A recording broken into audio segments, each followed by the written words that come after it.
नमस्कार, मैं हूं सुरेश चौहान की और आप देख रहे बिंदास बोल। बिंदास में हम आपके सामने आज एक ऐसा मुद्दा लेकर आए हैं जिसको भारत में बहुत पहले से प्रतिष्ठा थी, लेकिन बदलते जमाने के साथ देश में ऐसे शासक आए जिन्होंने हिंदुस्तानियों को गुलाम करने में अपने आप को, अपनी ताकत को दिखाने के लिए प्रतीक समझा और हमारे यहां पर श्रम और श्रम ना करने वाले दो वर्ग बन गए। हमारे यहां मनुष्य ही नहीं बल्कि पशु भी अगर श्रम करने वाला है तो उसको भी साल में एक दिन भी क्यों ना हो वो पूजा जाता है। ऐसे देश में जहां श्रम यह सर्वोपरि प्रतिष्ठा का विषय रहा है, उसमें 2014 को लेकर देश के नए प्रधानमंत्री ने श्रम को दोबारा प्रतिष्ठा देने के लिए श्रममेव जयते अभियान शुरू किया है। वैसे चंद परसेंट लोगों के लिए, क्या 2% लोगों के लिए कोई योजना आती है तो टीवी चैनलों पर तथाकथित पंडित बैठकर घंटों, दिनों, हफ्तों उस पर चर्चा करते हैं, लेकिन देश के 40 करोड़ लोगों से जुड़े हुए इस मुद्दे पर मीडिया ने गंभीरता से नहीं लिया, ना इस पर ज्यादा कहीं पर चर्चा हुई। ऐसे में हमको लगा कि इस मुद्दे पर बात होनी चाहिए, बिंदास में इसको लेकर जाना चाहिए, आम आदमी तक इस विषय को पहुंचाना चाहिए, क्योंकि वही देश आगे बढ़ सकता है जो श्रम को प्रतिष्ठा देता है। वही देश या समाज आगे बढ़ सकता है जो श्रम का विजय करता है। दुनिया में अब ग्लोबलाइजेशन के इस माहौल में, वैश्वीकरण के इस माहौल में, व्यापारीकरण की इस माहौल में पैसे देने वाला श्रेष्ठ है, श्रम देने वाला नहीं। अपने आप को कम्युनिस्ट कहने वाले चाइना जैसे देश भी अपने यहां पर श्रमिकों का शोषण होने से नहीं रोक पाते, लेकिन हिंदुस्तान में अपने आप को किसी फैक्ट्री में काम करने वाला मजदूर कम्युनिस्ट के विचारधारा से मालिक विरुद्ध मजदूर ऐसा नहीं सोचता, परिवार का हिस्सा मानता है। इस सोच को आगे बढ़ाकर श्रममेव जयते को कैसे पूर्ण किया जाए, यह आज के बिंदास बोल का विषय है। और देश को यहां तक पहुंचाने वाले तमाम श्रमिकों को आज का मैं यह कार्यक्रम समर्पित करते हुए आपसे अपेक्षा करता हूं कि इस विषय को न्याय देने के लिए हमने क्या करना चाहिए, हम सब मंथन चिंतन करेंगे। पहले मुद्दा, विशिष्ट श्रम पहचान संख्या के आवंटन पर आपको बधाई। इस ऑनलाइन श्रम सुविधा पोर्टल से आप श्रम कानूनों का स्वप्रमाणन व अनुपालन सुगमता से कर सकेंगे। जी हां, दिल्ली का विज्ञान भवन इतिहास के पन्नों में अमर होता जा रहा है। प्रधानमंत्री नरेंद्र मोदी ने दिल्ली के विज्ञान भवन से अपनी एक और योजना श्रमेव जयते का आगाज कर दिया।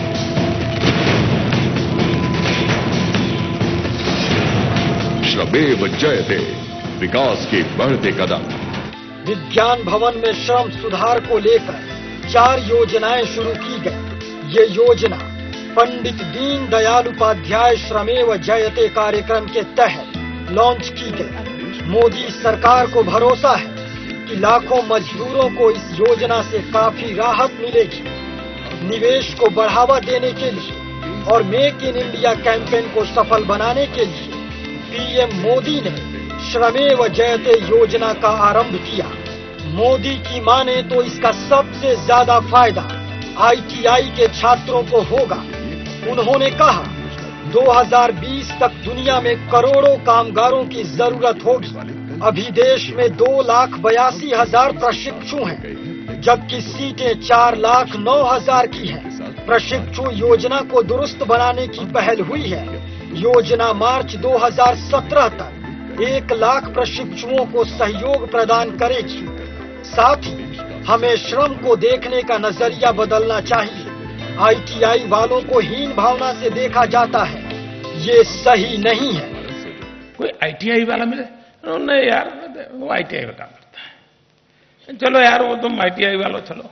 यानी हमारी टेक्निकल एजुकेशन की सबसे एक प्रकार का शिशु मंदिर है, सबसे छोटी इकाई है, लेकिन हमने पता नहीं क्यों उसके प्रति इतना हीन भाव पैदा किया।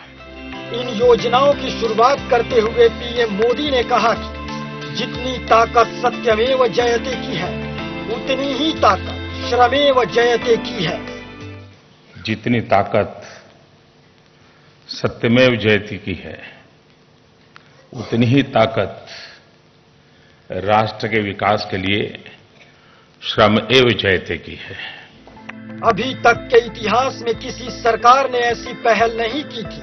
मजदूरों को लेकर तो 100 से भी अधिक कानून बने हैं, लेकिन पीएम मोदी की सोच और ऐतिहासिक पहल से लोगों और उद्यमियों का नजरिया बदलेगा और श्रमिकों को सम्मान मिलेगा। पिछले कई दशक से मजदूरों का शोषण होता रहा है और काम करने के बाद भी मजदूरों को मजदूरी देने में उद्यमी आनाकानी करते थे। लेकिन अब ऐसा नहीं होगा, क्योंकि केंद्र में अब मोदी आ गए हैं। भविष्य निधि में 27,000 करोड़ रुपए ऐसे पड़े हैं जिसका कोई माई बाप नहीं है और न ही उसका कोई दावेदार है। मोदी का मानना है कि ये गरीब कर्मचारियों की मेहनत का पैसा है और मुझे इसे उन्हें वापस लौटाना है। साथ ही इसमें छोटे कारोबारियों के लिए बड़ी राहत की घोषणा करते हुए उन्होंने कहा कि उन्हें फॉर्म के झंझट से मुक्ति मिलेगी। इतना ही नहीं, इस योजना में पारदर्शिता लाई जाएगी, जिससे इंस्पेक्टर राज खत्म करके अधिकारियों के जरिए लोगों को परेशान करने की प्रवृत्ति और मानसिकता पर लगाम लगेगी। अब आगे देखना होगा कि श्रमिक वर्ग के लिए लागू की गई ये योजना कितनी कारगर साबित होती है और इससे श्रमिकों को कितना लाभ पहुंचता है। Bureau report, Sudarshan news. हमने इस मुद्दे को आईटीआई तक सीमित नहीं रखा है। हम समूचे श्रम वाले सेक्टर को इस कार्यक्रम से एड्रेस करना चाहते हैं, समझाना चाहते हैं, सोचना चाहते हैं। हम सब मिलकर उस क्षेत्र पर मंथन करना चाहते हैं। इसलिए कॉलर इस बात का ध्यान रखें और अपनी प्रतिक्रिया दें। पहले कॉलर के पास चलते हैं। जय हिंद। हरिओम। बोलिए। हाँ, अवधूत कुमार बेंगलोर से। हाँ बोलिए। मैंने देखा है, सुना है अपने बचपन में, जो 40 वर्ष पूर्व की कथा है, जो देखा है, समझा है, उसका मूल तत्व एक ही है, श्रम अमूल्य है। हमारे किसान भाई ये कभी भी नौकरों को लाकर के किसानी नहीं करते थे। अब आता हूं मैं अगली स्थिति में। पीढ़ियों के सिद्धांत में कितनों को अपना श्रम उत्पादन से अधिक ज्यादा प्रस्थापितों की गुलामी करते खर्च करना पड़ा है। अब आज की स्थिति, हमारे देश में आईटीआई, पॉलिटेक्निक्स, इंजीनियरिंग कॉलेज तथा आईटीआई बने हैं, वे केवल बहुराष्ट्रीय इकाइयों को लाभ पहुंचाने। अगले मुद्दे को समझने से पहले, आप सुरेश जी स्वयं किसान हैं। मुझे 3 साल 9वीं कक्षा में इसलिए फेल होना पड़ा क्योंकि मैं अध्यापक को विचारता था कि हाइड्रोजन ऑक्सीजन मिला के पानी क्यों नहीं बनता। ना उनके पास उत्तर था, न वह विद्यार्थियों को समझाने की काबिलियत रखते थे। एक आशा की किरण दिखाई दे रही है। हमारे पीएम जिन्हें इन सब बातों का एहसास है, क्या बी इलेक्ट्रॉनिक एंड कम्युनिकेशन करके मोबाइल फोन नहीं बना सकता है? बिल्कुल, धन्यवाद। अगले कॉलर के पास चलते हैं, आप भी प्रतिक्रिया दे सकते हैं। जय हिंद। जैसे हम जैसे किसी कंपनी में काम करते हैं जिसमें 5-6 साल गुजर गया है, जो हमारा कोई लाइफ के लिए कोई सोचता नहीं है। हाँ, अभी भी मैं सुपरवाइजर का काम करता हूँ, फिर भी मेरा को 10-12 हजार रुपये सिलाई मिलता, जो मेरा परिवार चलता नहीं है।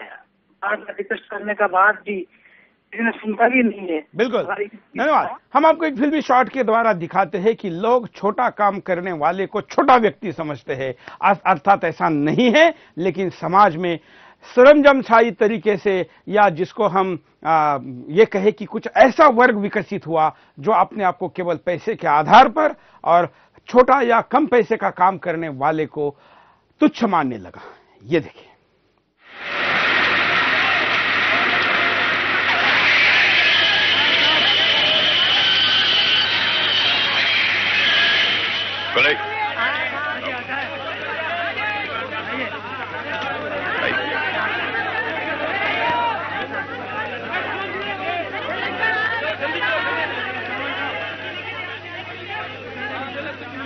जल्दी करो यार, चलो जल्दी चलो।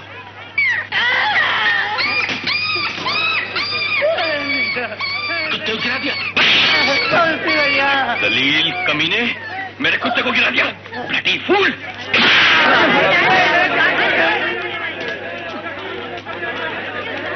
साहब, काय को मारता है स्कूली को? क्या हुआ मामा? अरे इसके मुंह से तो खून बह रहा है। साहब, इस तरह से आप कुली लोगों पे हाथ उठा नहीं सकते, समझो? राम सारे कुत्ते, हाथ लगा दे। खबरदार जो एक कदम आगे बढ़ाया तो मैं तुम सब लोगों के बिल्ले चुरा लूंगा। मैं रेलवे एडवाइजरी बोर्ड का मेंबर हूं। तुमने हमारे आदमी को मारा है साहब, हम तुमको नहीं। रुक जाओ, वरना एक एक की लाश गिरा दूंगा। श्रम करने वाले की जीवन या उसकी जीवनी के ऊपर लोगों का यह नजरिया है। अगले कॉल। जय हिंद। हेलो, बोलिए। ये देखिए आप मैं मीडिया वालों से एक बहुत बड़ी, मैं हैदराबाद से बोल रहा हूँ, पीके से। मैं आपसे रिक्वेस्ट करता हूँ कि जो ये मोदी साहब ने फैसले लिए हैं बहुत ही ऐतिहासिक है, और इस चीज का इम्प्लीमेंटेशन फ्लोर पर हो रहा है कि नहीं हो रहा है, उसको थोड़ा सा आप लोग वहां पर जाके पॉइंट आउट करके प्राइम मिनिस्टर साहब को भी बताया जाए कि जो आपने बोला है उसका इम्प्लीमेंटेशन हो रहा है कि नहीं हो रहा है। अगर हो रहा है तो कितना परसेंटेज हो रहा है। कई सारी इंफॉर्मेशन ऊपर से क्लियर होती है, नीचे होती नहीं है इम्प्लीमेंट। बिल्कुल सही कहा आपने, हम इस पर जरूर काम करते हैं और आगे भी करते रहेंगे। धन्यवाद। अगले कॉलर। जय हिंद। सर, सबसे पहले मैं सुदर्शन न्यूज और नरेंद्र मोदी दोनों का शुक्रिया करना चाहता हूं जिन्होंने ये मुद्दा उठाया ताकि आम लोग, एक आम नागरिक जो सबसे ज्यादा करप्शन और भ्रष्टाचार से ग्रस्त है, उस मुद्दे को समझ पाए। सर, योजनाएं हमारे देश में बहुत सारी आई। मनरेगा आई, मजदूर खुश हुए, बहुत खुश हुए मजदूर लोग। मनरेगा आई, सरकार ने बहुत तारीफ करी, लोगों ने तारीफ करी, लेकिन मनरेगा सर फायदा किसको हुआ? एक छोटे तबके को। लेकिन उसके बच्चे के लिए क्या हुआ सर? उसका बच्चा अगर मनरेगा में काम करने का, अगर मेहनत करके उसका बच्चा कमाता है, पढ़ता लिखता है, उसके बाद उसकी नौकरी के लिए कोई जुगाड़ नहीं होता। सर, योजनाएं सर हमारे यहाँ बहुत बनी, लेकिन उस योजना को लागू कैसे करते हैं देखने वाली बात ये होगी मेरे लिए। सर, एक बहुत इंटरेस्टिंग चीज बात हो, दिल्ली के अंदर गुटखे के ऊपर बैन लगा दिया, कानून बना जो दिल्ली के ऊपर गुटखा बैन कर दिया गया। अभी पिछली कांग्रेस सरकार जब शिलादीक्षित की थी यहाँ पे दिल्ली में, अभी क्या किया उन्होंने, जो तंबाकू को अलग कर दिया और सुपारी को अलग कर दिया। अब लोग खुद गुटखा बना रहे हैं, तो कहीं कानून ऐसा ना आ जाए जो और लोग फंसते चले जाएं इसके अंदर। बिल्कुल बिल्कुल, चुना लगाने वाला कानून ना हो। श्रम इस विषय का कोई पर्याय नहीं है, कितनी भी मशीनरी भी क्यों ना आ जाए, श्रम का एक अपना स्थान है और उस स्थान को आबादित रखते हुए उसका उपयोग करना जरूरी है। किसी भी राष्ट्र के निर्माण में वहां के हर हाथ को काम और हर काम को हाथ, ये सूत्र दिए बगैर वो देश सर्वव्यापी तरीके से आगे नहीं बढ़ सकता, और इसलिए श्रम को प्रतिष्ठा देना भी जरूरी है। अगले कॉलर। जय हिंद। मैं बात कर रहा पीएफ पेमेंट के हिसाब से पीएफ काटना चाहिए। हाँ, है क्या नहीं? पेमेंट के हिसाब से पीएफ काटना चाहिए। तो लोग क्या कर रहे हैं आजकल, पेमेंट 10,000 दे रहे और पीएफ 100 रुपए, 120 रुपए, 140 रुपए, 160 रुपए ऐसा काट रहे। हाँ, तो इनके लिए क्या करना चाहिए? बिल्कुल, इसलिए नए जो कानून आया है या जो नए योजना आई है, वो पुराने नए कानूनों को मिलाकर सारे कानूनों को एक ही जगह पर, एक वेबसाइट पर डाला गया है, जिसके लिए कि हर व्यक्ति को कंपैरिजन के तौर पर समझना, समझाना और उस विषय पर सरकार को संपर्क करना भी आसान हो सके। और पीएफ कितनी बड़ी बात है, अब तक इतने श्रमिक संगठन इस देश में है, लेकिन किसी ने यह मुद्दा उठाया, यह हम तक तो नहीं पहुंचा है कि इतने 1000 करोड़ रुपए पड़े हुए हैं लोगों के, श्रमिकों के, उनके श्रम के पैसे हैं, लेकिन वो उन तक पहुंचने के लिए किसी ने कोई पहल आज तक नहीं की। प्रधानमंत्री ने पहली बार कहा कि अगर मोबाइल नंबर की पोर्टेबिलिटी हो सकती है तो पीएफ के अकाउंट के क्यों नहीं। इस देश में इतने 40 करोड़ श्रमिक होते हुए भी अपने आप को श्रमिकों की पार्टी कहने वाले दल पिछले फर्स्ट यूपीए 1 में सत्ता के समर्थक होते हुए भी इस मुद्दे पर काम क्यों नहीं हुआ, ये उनको सवाल जरूर पूछना चाहिए। अगले कॉलर। जय हिंद। मैं कहना चाहता हूँ कि मोदी साहब जो कर रहे हैं वो तो अच्छा कर रहे हैं, उनके हिसाब से समय जैसे शुरू किया है वो बहुत अच्छा शुरू किया है, पर अपनी बात वहां तक सीमित नहीं रह जाए कि समय दे दे हो, मतलब अपन कुछ करे भी सही नहीं, यूं नहीं हो जाए कि मोदी साहब क्लीन इंडिया शुरू कर रहे हैं, श्रम इंडिया शुरू कर रहे हैं, उससे कुछ होने वाला है नहीं, अपन को भी कुछ अपनी तरफ से करना पड़ेगा ये।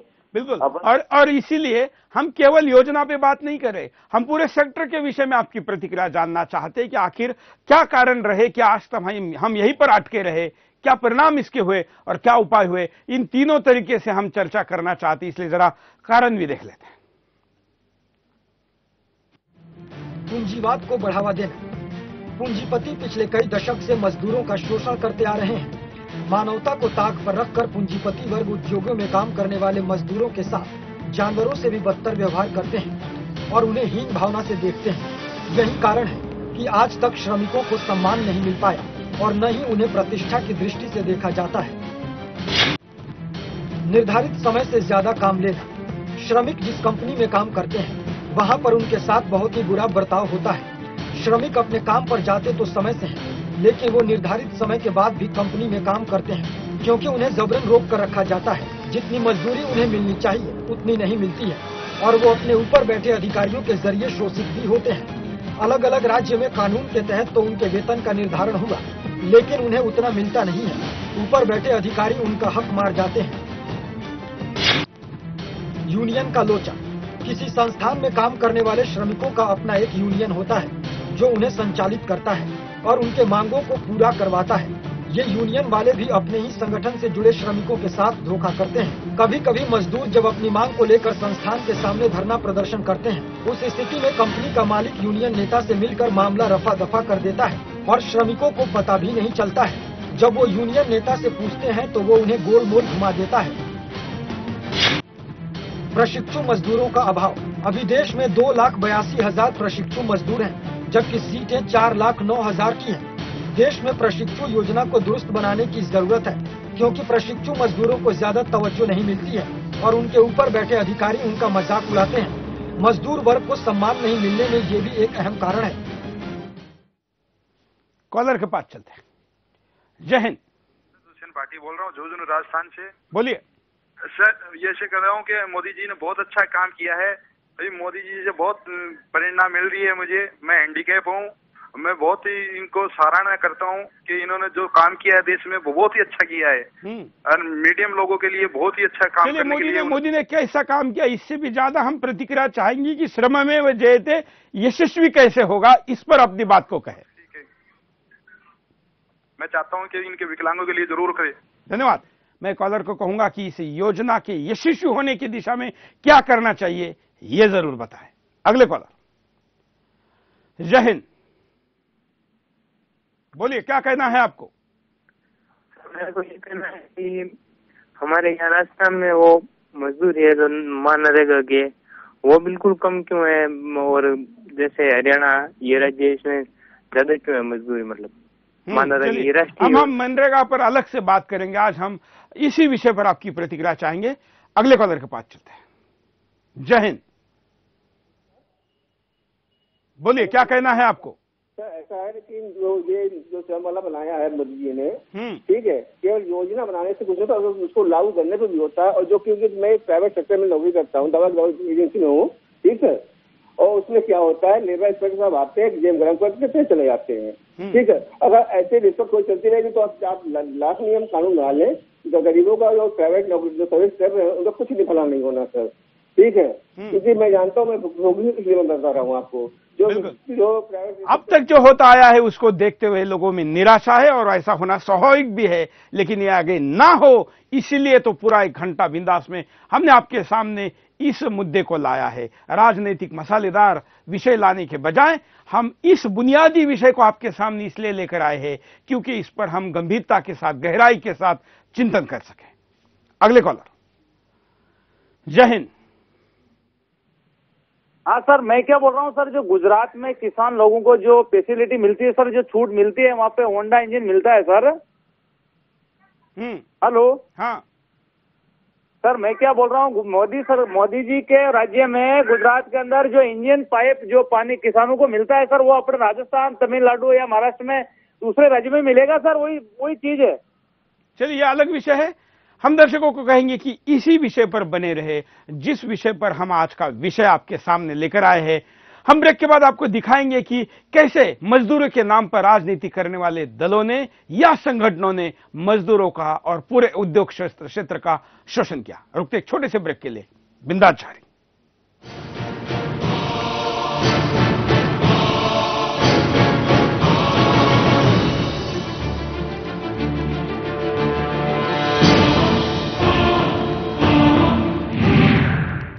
ब्रेक के बाद आपका एक बार फिर से स्वागत है। आप देख रहे हैं बिंदास बोल, और बिंदास में हम आपके सामने आज मुद्दा लेकर आए हैं श्रम। इस विषय को प्रतिष्ठा देने के लिए, श्रम को लोगों तक पहुंचाने के लिए और लोगों के श्रम को राष्ट्र निर्माण में उपयोगी लाने के लिए श्रम का विजय होना जरूरी है और इसलिए श्रम जयते श्रममेव जयते ये योजना प्रधानमंत्री ने लाई है। श्रम के विषय में पहली बार चर्चा हुई है। जब हम टीवी चैनल के एडिटोरियल के तौर पर कई बार चर्चा में लोग बैठते हैं, कई कार्यक्रमों में भी बाहर इधर उधर जाते हैं, तब ये चर्चा होती है कि भारत में विभिन्न प्रकार के लोकानुपात या विभिन्न क्षेत्रों के लोगों के अनुपात में टीवी चैनलों पर कार्यक्रम होते हैं। महिलाओं पर कार्यक्रम होते हैं, पुरुषों पर कार्यक्रम होते हैं, किसानों पे कार्यक्रम होते हैं, उद्योग क्षेत्र पे होते हैं, बैंकिंग पे होते हैं, कई सेक्टर पर कार्यक्रम होते हैं। लेकिन एक ऐसा सेक्टर है जो सबसे ज्यादा नजरअंदाज होता है, वो है श्रमिक, वो है कामगार, वो है ऐसे काम करने वाले, श्रम के काम करने वाले सेक्टर जिस विषय पर चर्चा नहीं होती। क्यों नहीं होती? क्योंकि इसको तुच्छता के साथ देखा जाता है या ये श्रम करना उस श्रमिक की मजबूरी है, इस दृष्टिकोण से देखा जाता है और इसलिए वो श्रम कभी विजय नहीं होता, वो शोषित रहता है और ऐसे शोषित श्रमिक के द्वारा राष्ट्र का, समाज का निर्माण नहीं हो सकता और इसलिए श्रम का विजय अगर होना चाहिए तो श्रमिक को पूरा सम्मान, उसको अच्छा वातावरण और उसके भविष्य की सुरक्षा भी देखी जानी चाहिए। ऐसे अच्छे और पवित्र विचार के साथ अगर कोई आपके सामने आता है तो उसका पूरा समर्थन करना जरूरी है और इसलिए आज के बिंदास में यह मुद्दा हम लेकर आए हैं। कॉलर के पास चलते हैं। जय हिंद सर, नमस्कार। बोलिए। स्वमेव जयते को धन्यवाद, इसके लिए मोदी जी को धन्यवाद। मैं पीएफ डिपार्टमेंट में उन श्रमिकों के विषय में बात करता हूं जिन्हें ये पता ही नहीं होता है कि उनका पीएफ किस कारण से काटा जाता है। वो पीएफ का मतलब ही नहीं जानते हैं कि पीएफ एक्चुअली में होता क्या है। वो पीएफ को एक इंश्योरेंस एजेंसी के रूप में जानते हैं। वो इतने गरीब है। वो स्वमेव जयते जो हमारा लेबर डिपार्टमेंट है वो उन श्रमिकों से संबंधित है जो एकदम गरीब है, बहुत गरीब है। वो इतने अनएजुकेटेड है कि उन्हें पता ही नहीं होता है कि हमारा वेलफेयर फंड कहाँ जाता है, हमारा ये पीएफ किस हिसाब से करता है, हमारा पीएफ को निकालने के लिए हमें क्या करना होता है। इसके लिए एकमात्र उपाय ये है कि हमें छोटे छोटे कैंप लगा करके हर एक जगहों पे इन डिपार्टमेंट को अपने अपने अपने नियमों के विषय में बताना चाहिए। चूंकि ये पीएफ निकालने के समय जब इनको फॉर्म भरने का पैसा मिलता, इनसे पैसा दिया जाता है, इनको ये पता ही नहीं होता है, इनको ये जानकारी नहीं होती। इसके लिए अवेयरनेस करना जरूरी है और इसलिए लोगों तक ये बात पहुंचाना जरूरी है। बिल्कुल आपने सही कहा कि पीएफ का मतलब भी क्या है ये भी लोग नहीं जानते, उसकी प्रक्रिया और उसके फायदे और नुकसान तो दूर की बात है। अगले कॉलर। जय हिंद। जय हिंद सर। सर नमस्कार। बोलिए। हाँ जी, मैं भुवनेश्वर से बोल रहा हूँ, उड़ीसा भुवनेश्वर से बोल रहा हूँ। मेरा नाम है SN सामंत। हाँ जी, ये माननीय मोदी जी का ये श्रम जयते का जो कार्यक्रम अभी जो मैं देख रहा हूँ और जिसको इनागुरेट किए गए मोदी जी ने, मैं उड़ीसा से इसीलिए बोल रहा हूँ कि उड़ीसा में आपका कोई ये तो it is only meant for industry labourers. मैं जो पूछना चाह रहा हूँ, मैं थोड़ा जानना चाहता हूँ, कृषि क्षेत्र में जो लेबर लोग काम कर रहे हैं उनके लिए कोई ठोस कदम उठाना चाहिए। उड़ीसा में 70% जो होते हैं कृषि श्रमिक होते हैं, उनके लिए जैसे हमारा खाता खोला गया बैंक में, हर आदमी के लिए जो खाता खोला गया वो बहुत बड़ा कार्यक्रम है। तो उसी हिसाब से हमारा जो लेबर लोग कृषि क्षेत्र में काम करते वो जो श्रमिक लोग, उनके लिए कोई एक ठोस कदम उठाना चाहिए ताकि उनको भी थोड़ा मदद मिले, प्रोविडेंट फंड से मदद मिले, दूसरा कोई मदद मिल सके। बिल्कुल, बहुत बहुत अच्छा आपने इस कार्यक्रम को दिशा दी है कि एक ऐसा ऑर्गेनाइज जो श्रमिक है उसके सिवा एक दूसरा और एक सेक्टर है जो अनऑर्गेनाइज है, असंगठित मजदूर जिसको कहा जाता है, श्रमिक कहा जाता है। उस असंगठित क्षेत्रों का सबसे बड़ा प्रतिशत अगर कहीं है तो कृषि क्षेत्र में है और उसको तो बिल्कुल ही नजरअंदाज किया जाता है, बल्कि जानवरों में और उनमें कोई अंतर है ऐसा भी कई राज्यों में नहीं लगता है। बल्कि गुलामी तो मैं नहीं कहूंगा कि भारत में कहीं पर हो रही है, लेकिन गुलामी से अलग भी कुछ हो रहा है ऐसा भी नहीं लगता। अगले कॉलर। जय हिंद। जय हिंद सर। बोलिए। सर मैं ये कह रहा हूँ कि ये जो श्रमिक लोगों के लिए जो है, सबसे पहले तो सर हमको ठेकेदारी बंद करनी चाहिए। क्योंकि हमारे यूपी का बंदा अगर हरियाणा में आता है नौकरी करने के लिए, वो सबसे पहले जॉब के लिए उसको ठेकेदार ढूंढने पड़ते हैं। अगर उसको सैलरी मिलती है 8,000 रुपए तो ठेकेदार उसको देते हैं 6,000 रुपए। श्रमिक के सामने मजबूरी होती है कि वो यूपी से हरियाणा में नौकरी करने के लिए आया है, सबसे पहले तो हमें इसे ठेकेदारी वाला सिस्टम बंद करना चाहिए सर। और उसके बाद हमारा जो भी मालिक होता है कंपनी का सर, वो तो जैसे मान लो आप हमारे श्रमिक की वजह से आज तुम लाखों करोड़ों की गाड़ियों पे चलते हो, उसको भी हमेशा अपने श्रमिक को बच्चों की तरह प्यार देना चाहिए। क्योंकि आज अगर बच्चा तुमसे मांगता है कि मुझे आज 50 लाख की चीज चाहिए, तुम उसको दे देते हो तुरंत, लेकिन तुम उन श्रमिकों वजह से ही तुम 50 लाख रुपए अपने लड़के को दे सकते हो। जितना प्यार अपने लड़के को देते हो उतना प्यार अगर तुम श्रमिकों को दोगे तो तुम्हारी दिन दूनी उन्नत चौगनी होगी। बिल्कुल। और कुछ संगठन ऐसे जरूर है जो श्रमिक और मालिक और पूरे व्यवस्था को लेकर परिवार मानते हैं, लेकिन ज्यादातर यहाँ पर जो बाहर के सोच के श्रमिक संगठन आए, जो कम्युनिस्ट खास करके आए, उन्होंने जिस प्रकार से इस व्यवस्था में बड़ी खाई निर्माण की, उसके बाद ये माहौल खराब हुआ। जरा ऐसे संगठनों के ऊपर भी हमने कुछ आपके सामने पैकेज लाया, उसको देखते हैं। का 11वां दिन है, लेकिन लगता है कि अब तक इन कोयले की कानों के मालिक ये भी नहीं समझ सके कि हमारी मांगे क्या हैं। वो समझते हैं कि हम उनकी दौलत छीन लेना चाहते हैं। ऐसा नहीं है। वो समझते हैं कि हम उनकी तरह अमीर बन जाना चाहते हैं और उन्हें अपनी तरह गरीब बना देना चाहते हैं। ऐसा भी नहीं है। हम तो सिर्फ इतना चाहते हैं कि जो मजदूर जमीन की तहों से कोयला निकालता है उसका अपना चूल्हा ईंधन को न तरसे। और हम तो सिर्फ इतना चाहते हैं कि हमारी जिंदगी में बरसों से छाई ये कोयले से ज्यादा काली रात ढल जाए, खत्म हो और एक नई सुबह आए। अगर इस वक्त मेरी आवाज उन मालिकों तक पहुंच रही है तो वो सुन लें कि ये हड़ताल उस वक्त तक खत्म नहीं होगी जब तक हमारे दम में दम है। देखा आपने किस तरह से अपनी मांगों को मनवाने के लिए एक फैक्ट्री में काम करने वाले वर्कर बिना कुछ सोचे समझे काम रोककर अनशन पर बैठ जाते हैं। वैसे तो अपनी मांगों को मनवाने के लिए अहिंसक तौर पर अनशन पर बैठना गांधी जी के सिद्धांत है, लेकिन कम्युनिस्टवादी विचारधारा के लोग अपने फायदे के लिए श्रमिकों को गलत नजरिया देते हैं। कम्युनिस्ट विचारधारा के लोग श्रमिक वर्ग को ये यकीन दिलाते हैं कि अगर किसी फैक्ट्री में वे काम कर रहे हैं तो फैक्ट्री से ज्यादा उनका अपना फायदा होना चाहिए। संस्था का नुकसान हो या मुनाफा, इससे कुछ फर्क नहीं पड़ता, बस मजदूरों की स्थिति का सुधार जरूरी है। अगर ऐसा नहीं होता तो काम रोककर अनशन पर बैठ जाना चाहिए, जिसके चलते पुलिस को भी अपना कड़ा रुख अख्तियार करना पड़ता है। ऐसे में पुलिस को भी लाठीचार्ज करनी पड़ जाती है। भोले भाले वर्कर भी बातों में आकर ये भूल जाते हैं कि अगर वे काम रोकेंगे तो उसमें उन्हीं का नुकसान है। देश तभी आगे बढ़ सकता है जब सब साथ मिलकर काम करेंगे। भारत के लोगों को कम्युनिस्ट विचारधारा को छोड़कर समझना होगा कि अगर वे काम को बंद करते हैं तो उसमें उन्हीं का नुकसान है। किसी काम को हीन भावना से न देखा जाए। इसके लिए पीएम मोदी ने श्रमेव जयते योजना को लागू किया, जिससे श्रमिक वर्ग को खासा लाभ मिलेगा। Bureau report, Sudarshan news.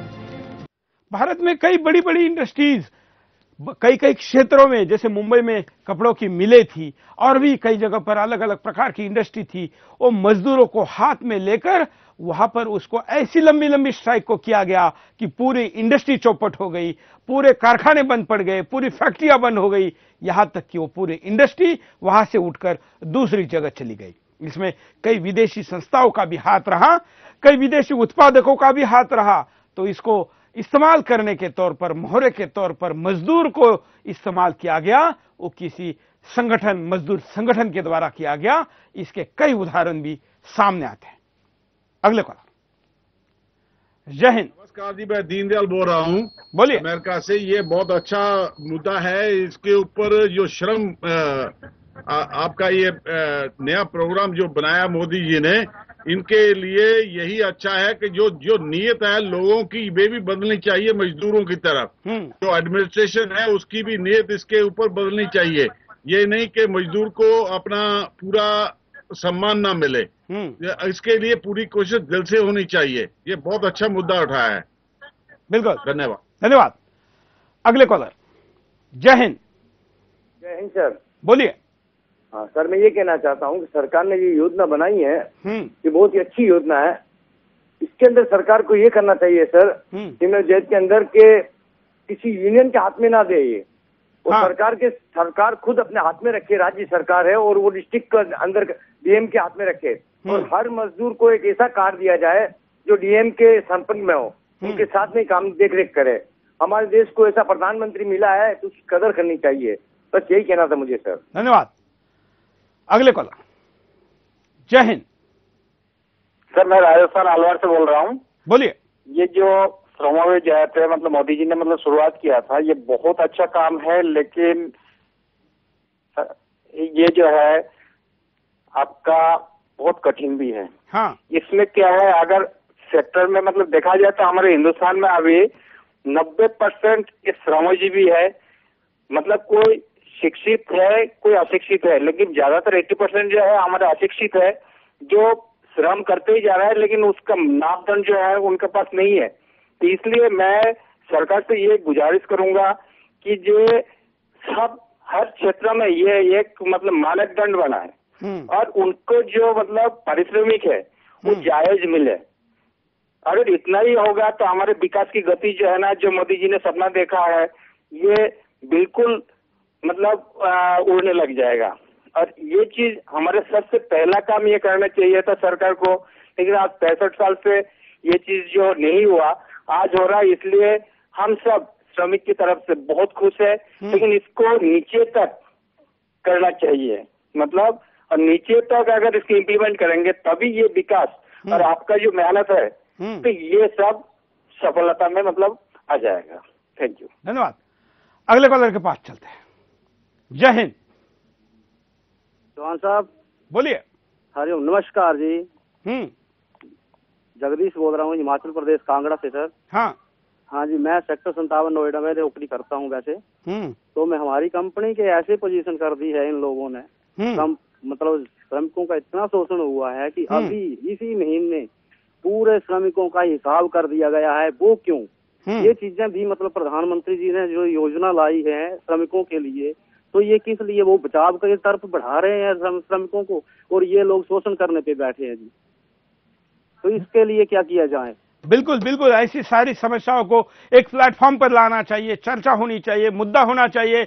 इस कार्यक्रम के लिए जब मैं रिसर्च कर रहा था तो मुझे तो ऐसा लगा कि चैनल पर हफ्ते में कम से कम एक ऐसा कार्यक्रम होना चाहिए जो पूरे श्रमिक सेक्टर को एड्रेस कर सके, उन तक मुद्दा पहुंचा सके, उनसे बात कर सके, उनका फीडबैक ले सके, वो सरकार तक दे सके। अगर सरकार सचमुच में इस विषय पर संवेदनशील है तो इसके लिए एक ब्रिज बनाने की आवश्यकता है, क्योंकि श्रमिक केवल अपने अधिकारों के बारे में जागरूक हो, इस विषय के लिए कोई विशेष कार्यक्रम नहीं अपनाया जाता है। अगले कॉलर। जय हिंद। मैं राजेश सिंह दिल्ली से बोल रहा हूँ। हाँ।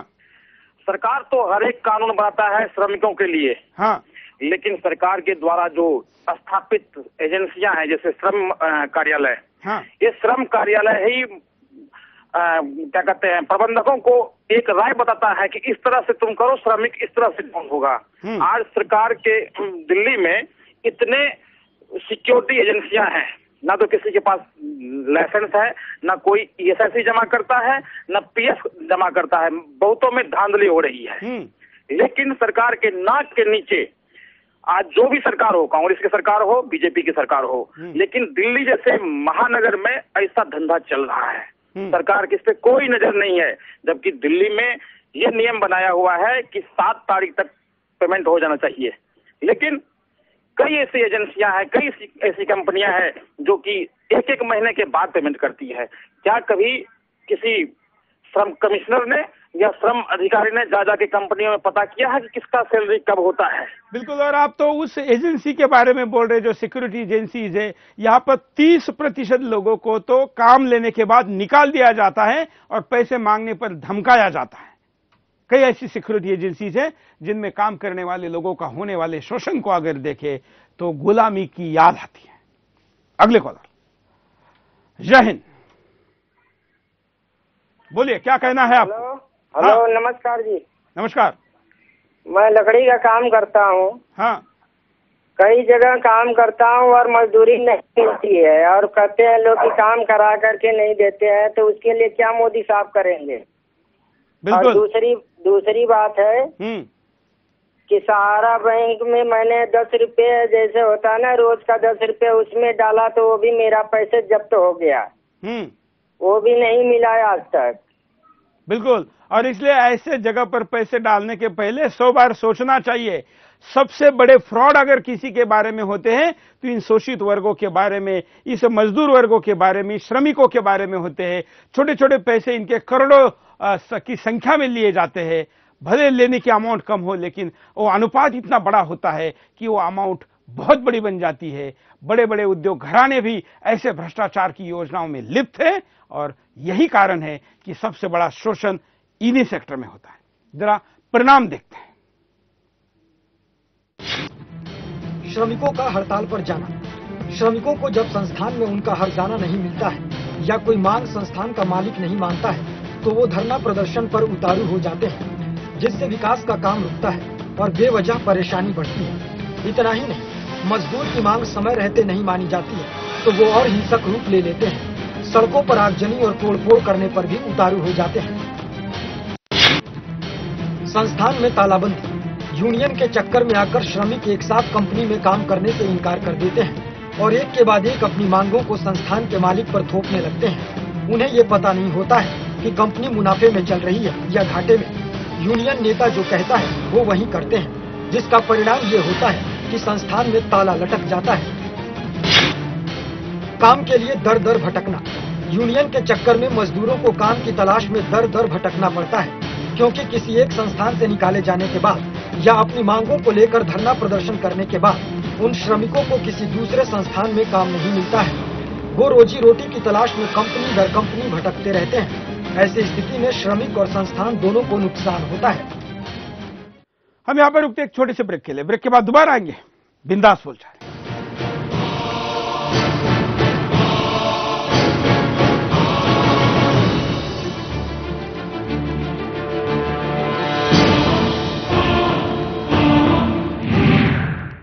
ब्रेक के बाद आपका एक बार फिर से स्वागत है। आप देख रहे हैं बिंदास बोलो और बिंदास में हम आपके सामने मुद्दा लेकर आए हैं श्रमिकों के लिए जो नई योजना आई है। उस बहाने पूरे देश में श्रम को प्रतिष्ठा देने, श्रम के विजय के लिए क्या क्या आवश्यक है, वो सब कुछ क्या हो सकता है, इसकी चर्चा चिंतन मंथन हो। इसलिए आज के बिंदास बोल के 1 घंटे के पूरे कार्यक्रम में हमने आपके सामने मुद्दे रखे हैं। लोगों ने सोशल मीडिया पर भी कई प्रतिक्रिया दी है, जो आप हमारे फेसबुक के पेज www.facebook.com/सुदर्शन न्यूज पर देख सकते हैं। हमारे वेबसाइट sudarshannews.com पर भी देख सकते हैं। हमारे ट्विटर अकाउंट पर भी इस चर्चा को जारी रख सकते हैं और तमाम सोशल मीडिया में सुदर्शन न्यूज के आईडी पर इस चर्चा को आगे बढ़ा सकते हैं। कार्यक्रम में लाइव में आगे बढ़ाते हैं अगले कॉलर के साथ। जय हिंद। बोलिए। हेलो, क्या कहना है आपको? हाँ नमस्कार सुरेश जी। हाँ, कोल्हापुर से युवराज लाड बात कर रहा हूँ। हाँ सर, कई कंपनियों में कॉन्ट्रैक्ट बेसिस पे मजदूरों की भर्ती की जाती है। ठीक है, 8 घंटे की मजदूरी पे 12 घंटे का काम करवा के लेते हैं। फिर भी जब 2 या 3 महीनों का इनका स्लैग सीजन आता है तो मजदूरों को हैरेसमेंट करके काम छोड़ने पे मजबूर किया जाता है। ये कड़वी सच्चाई है। इन मजदूरों के भविष्य के लिए हमें अच्छे कदम उठाने चाहिए। बिल्कुल। और उम्मीद है मोदी जी से कि मोदी जी की सोच को देख के हमें ये लगता है कि इन मजदूरों को अब अच्छे दिन आने वाले हैं। हम जिस प्रकार से खास करके जो समस्या ज्यादातर कॉलर ने उठाई, और मैं आपको बताऊं कि फेसबुक पर भी इस कार्यक्रम की चर्चा में सबसे ज्यादा अगर कोई मुद्दा रहा है तो ठेकेदारी पर लोगों को काम पर लेना, कॉन्ट्रैक्टर की तरह काम पर लेना और उसके बाद उनको कम सैलरी देना, उनका शोषण जिस तरीके से कॉन्ट्रैक्टर के द्वारा किया जाता है और केवल बिचौलिए के तौर पर, एजेंट के तौर पर, एक एजेंसी के तौर पर बीच में कोई आए और वो पूरा की पूरा मलिदा उसकी फायदा उठाकर लेके जाए। इससे मजदूरों में हीन भावना पैदा होती है। इस क्षेत्र के प्रति सरकार के और इंडस्ट्री के गंभीरता के प्रति सवालिया निशान उठता है और आखिर केवल चंद कानूनों से बचने के लिए कंपनियों को ऐसी एजेंसियां बीच में डालनी पड़ती है। आखिर यह व्यवस्था अगर सरकार जानती है तो क्यों ना सीधे कंपनी और मजदूर और श्रमिकों के बीच में सीधा रिश्ता बन पाए। ऐसा कानून, सरल कानून सरकार क्यों ना बनाए। अगले कॉलर। जय हिंद सर। ये जो यूनियनों की हड़ताल होती है सर, ये समाप्त होनी चाहिए जी। हाँ, ये जो यूनियनों की जो हड़ताल है ये समाप्त होनी चाहिए, इससे जो इंडस्ट्रीज के लिए घाटा होता है जी। धन्यवाद। वैसे हड़ताल करना या श्रमिकों को अपने न्याय के लिए लड़ाई लड़ना उसका संवैधानिक अधिकार है, लेकिन इस अधिकार को गलत तरीके से इस्तेमाल करने वाले का इतिहास ही इस देश में ज्यादा लंबा रहा है। मैंने पहले भी कहा कि कई फैक्ट्रियों को नहीं तो कई इंडस्ट्रियों को, बल्कि कई बड़े क्षेत्र को, इंडस्ट्रीज के पूरे क्षेत्र को बंद पाड़ने के लिए भी हड़ताल का उपयोग किया गया। और बाद में जब पता चला लोगों को, श्रमिकों को, तो उनको एक तरीके से मोहरा बनाकर उस पूरे क्षेत्र को नेस्तनाबूद करने का यह षड्यंत्र था और वो मोहरा बन चुके थे। अगले कॉलर। जय हिंद। बोलिए। हाँ सर, नमस्कार। नमस्कार। बेटे का प्रोग्राम बहुत अच्छा है और इस पर 3 पंक्तियां मैं बोल रहा हूँ आपको कि मोदी जी के लिए कि लौह पुरुष के पश्चिम पर चल के दिखा देंगे, लौह पुरुष के पश्चिम देश हित में अपना सर्वस्व लुटा देंगे, देश हित में अपना सर्वस्व लुटा देंगे, सुमेर जयते का परचम लहरा देंगे, सुमेर जयते का परचम लहरा देंगे, हुनरमंद। चलिए, कॉलर को कहेंगे कि अपना आवाज ठीक से यहां पर आए, इस प्रकार से बात करें। अगले कॉलर। जय हिंद। नमस्कार गुरुजी। बोलिए। गुरुजी, मेरी डेट ऑफ बर्थ है 15 जुलाई 1982। सुबह के 10:30 बजे। शायद ये रॉन्ग नंबर लगा है। अगले कॉलर के पास चलते हैं। हम श्रमिकों के विषय में कॉल कर रहे हैं और इस विषय पर आपकी क्या राय है, हम जानना चाहते हैं। जय हिंद। जय हिंद सर। बोलिए। सर, मैं अनुज कुमार भारद्वाज बोल रहा हूँ रुद्रपुर से। हाँ। मैं ये कहना चाहता हूँ, जो मोदी जी ने योजना बनाई है बहुत अच्छी बनाई है।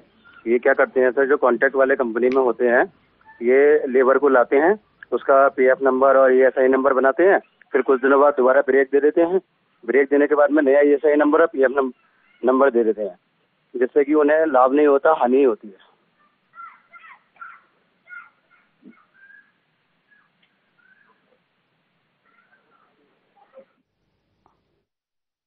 बात चलते हैं। जय हिंद। बोलिए। हाँ हाँ, नमस्कार। क्या कहना है आपको? हेलो। हाँ नमस्कार। नमस्कार। हेलो। अरे हेलो हेलो ही करेंगे या कुछ बोलेंगे भी? अरे तो अभी कॉल पे वहाँ बात चल रही है।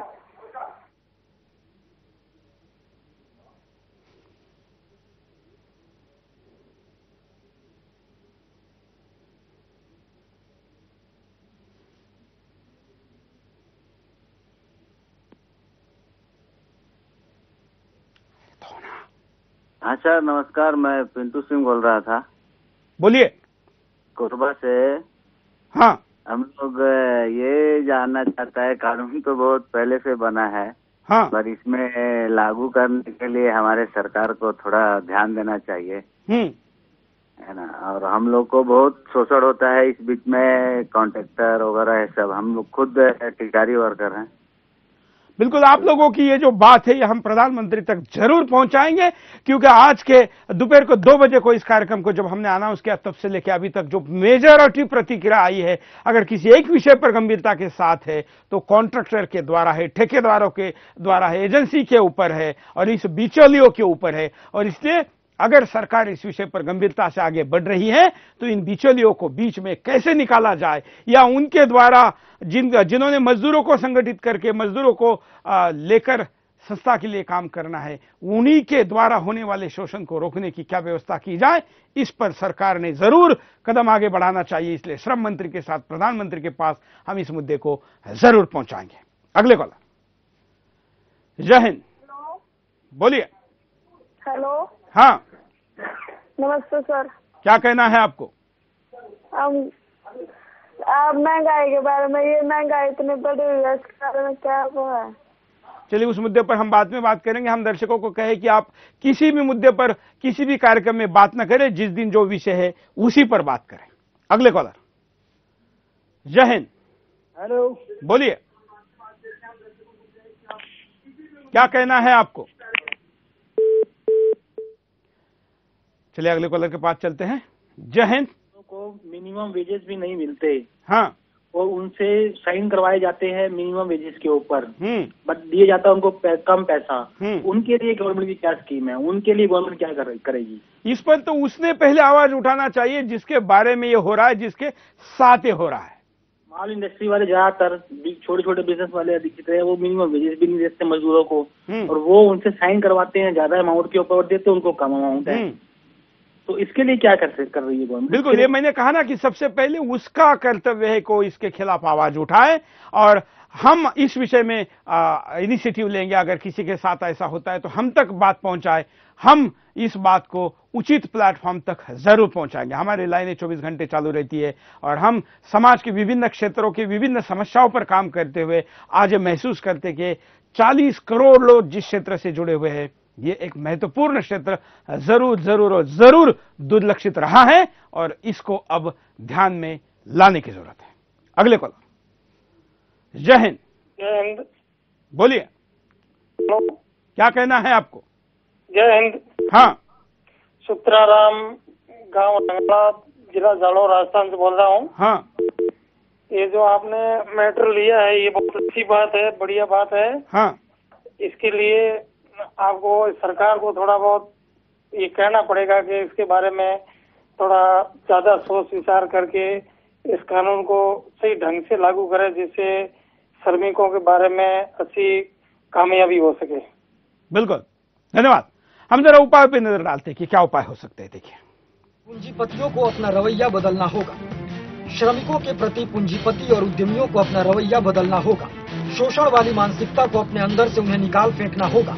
इतना ही नहीं, उन्हें श्रमिकों को सम्मान की दृष्टि से देखना होगा। तभी जाकर प्रधानमंत्री नरेंद्र मोदी का श्रमेव जयते का सपना साकार होगा। काम के आधार पर भेदभाव नहीं। अक्सर देखा जाता है कि संस्थान में काम करने वाले अधिकारी जो ऊंचे पदों पर बैठे होते हैं, वो नीचे वाले कर्मचारी के साथ भेदभाव करते हैं और उन्हें हीन दृष्टि से देखते हैं। संस्थान में काम करने वाला हर व्यक्ति श्रमिक ही होता है, कोई बड़ा छोटा नहीं होता है। इसलिए मोदी के सपनों को साकार करने के लिए सभी कर्मचारियों को आपसी सौहार्द बनाने की जरूरत है। मजदूर यूनियन बाजी से बचें। श्रमिक वाकई में अपना भला चाहते हैं तो उन्हें यूनियन बाजी से बचना होगा, क्योंकि कभी कभी यूनियन नेता के बहकावे में आकर कुछ ऐसा कर जाते हैं जिससे उनका ही नुकसान होता है, और उस परिस्थिति में यूनियन नेता अपना उल्लू सीधा कर लेता है और चुपके से हाथ खींच लेता है। इससे श्रमिकों को बचना होगा। श्रमेव जयते का सम्मान हो। प्रधानमंत्री नरेंद्र मोदी ने श्रमिकों के लिए जिस योजना का शुभारंभ किया है उसका सम्मान होना चाहिए। जब तक इस योजना का सम्मान नहीं होगा तब तक मजदूरों की स्थिति में सुधार नहीं आएगा और न ही मजदूरों को सम्मान और प्रतिष्ठा मिलेगा। कॉलर के पास चलते हैं।